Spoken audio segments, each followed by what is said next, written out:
Today I want to talk to you guys about soulmates and twin flames.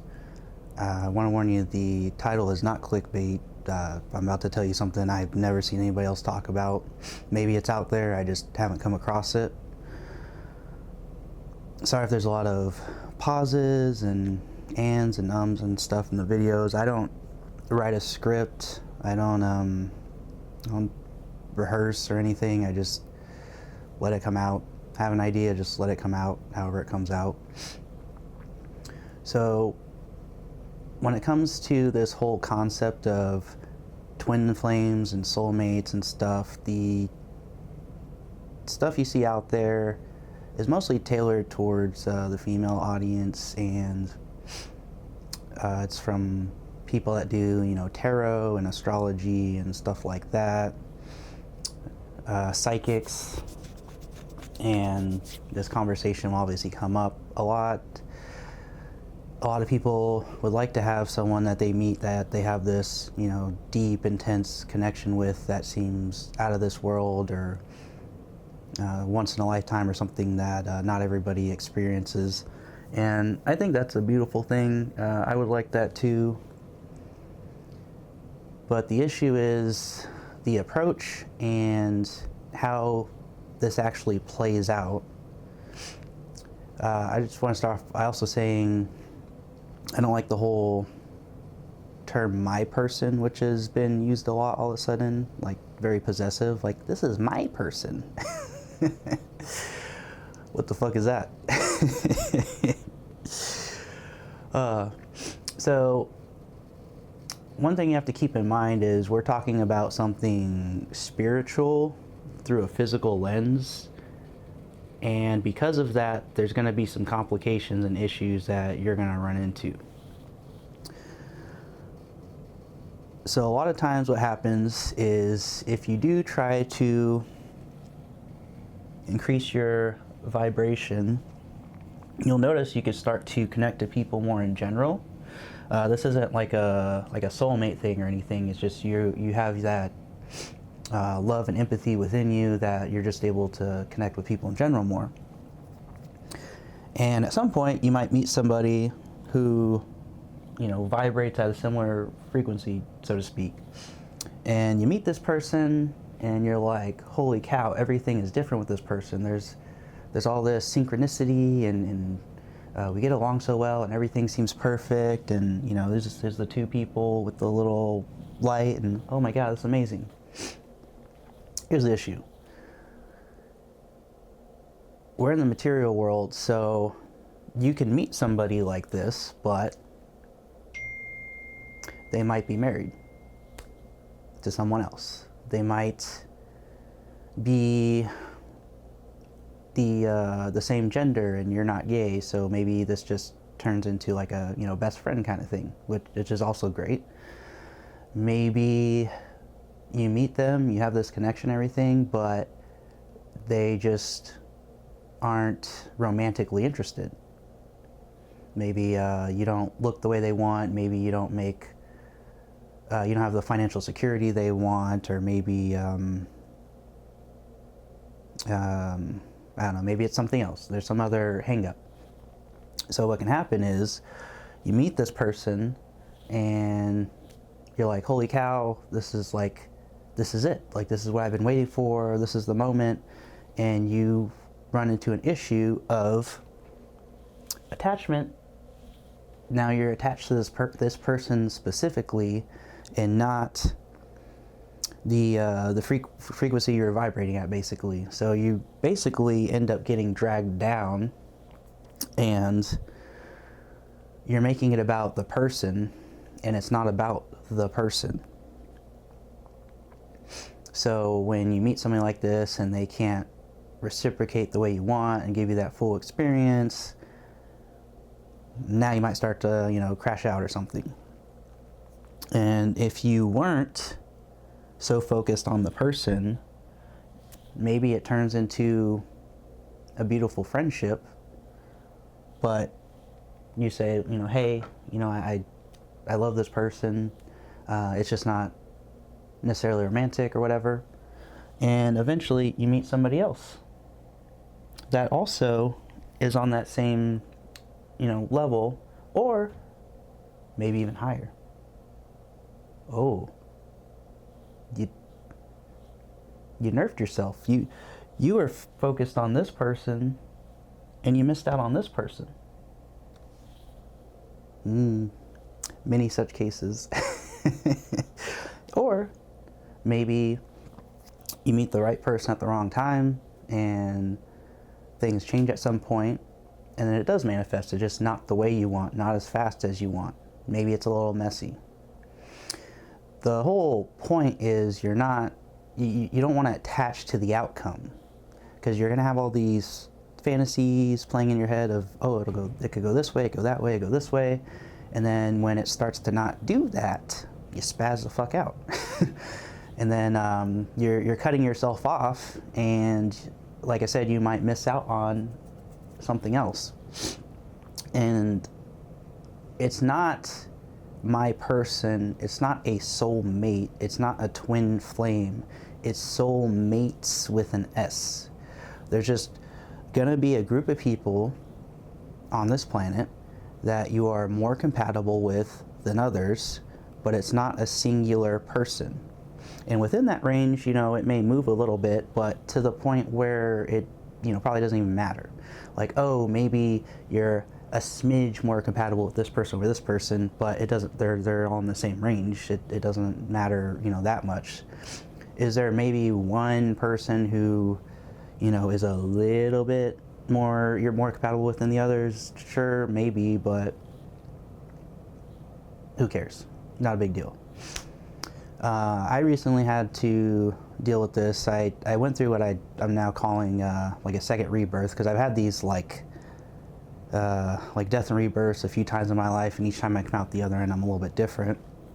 Where out of nowhere, meet somebody, all these synchronicities, just everything's just like so different with this person. We get along so well.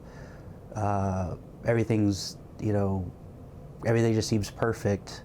But even though I love this person, they might have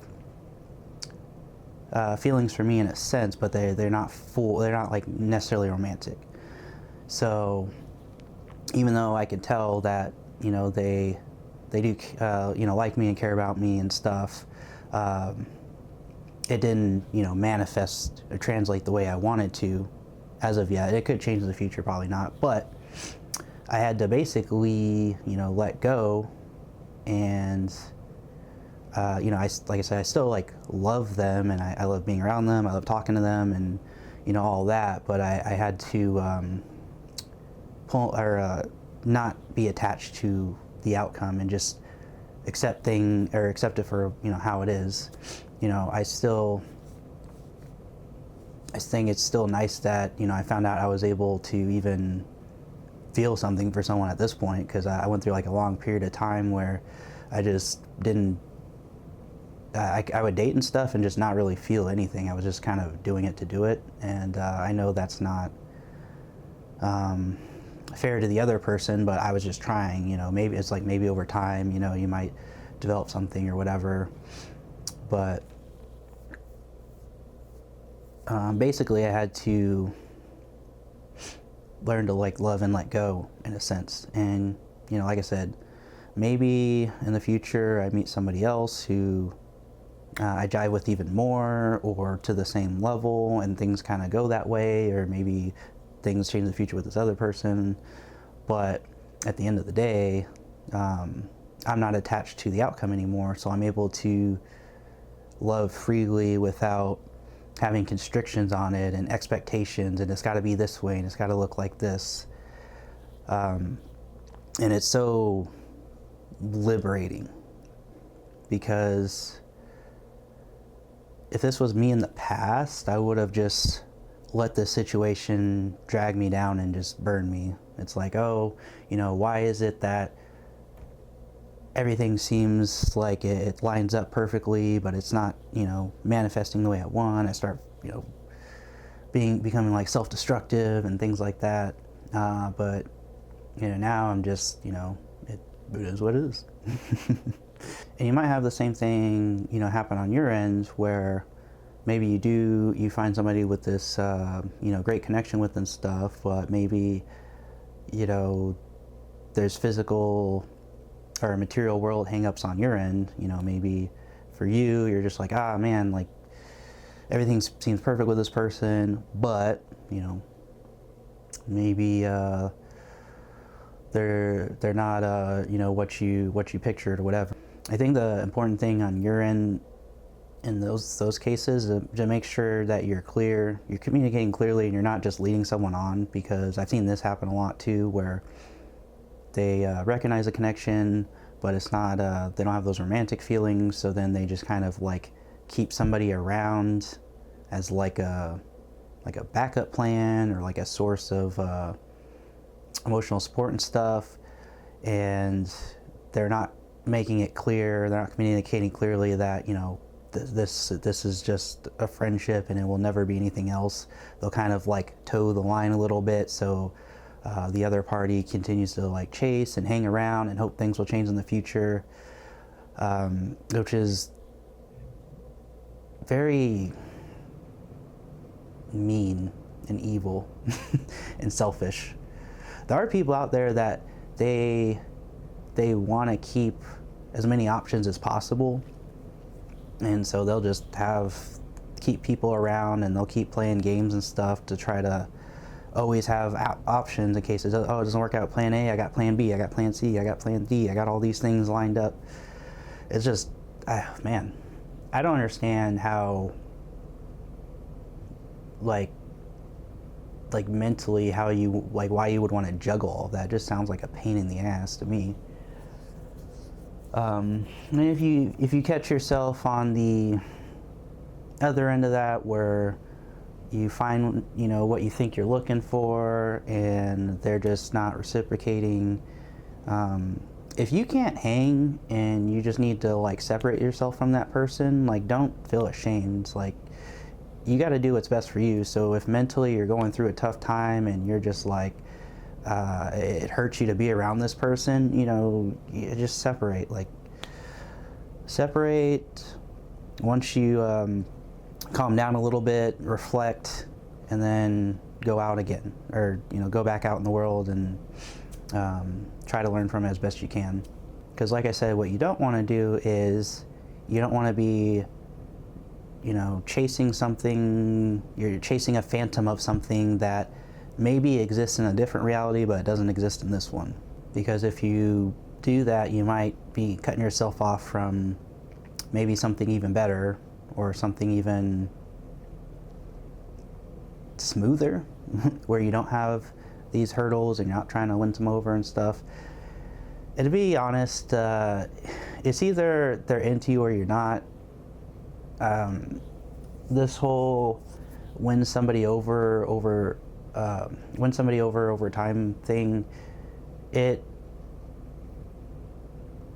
can work for women, it doesn't work for men in this reality, in this time period.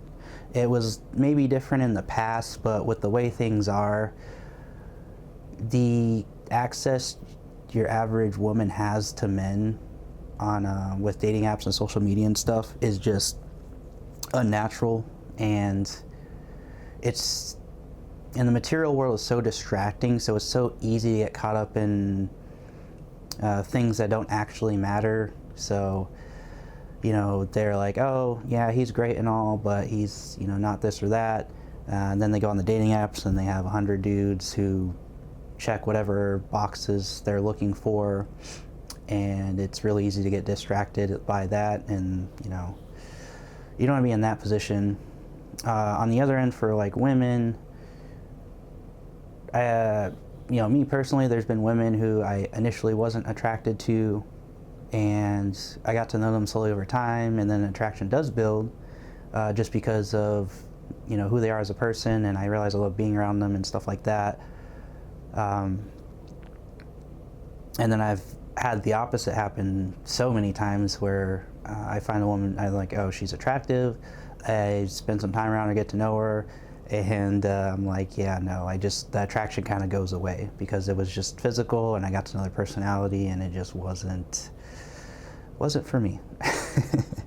So to reference a video I made before with manifesting being an archonic psyop, you gotta stop focusing on this idea of finding this one person, this special person just for you that exists, and start thinking in terms of just building yourself up, raising your vibration in a sense, and then being able to find a whole, group of people with special connections and stuff. It's not just this one person.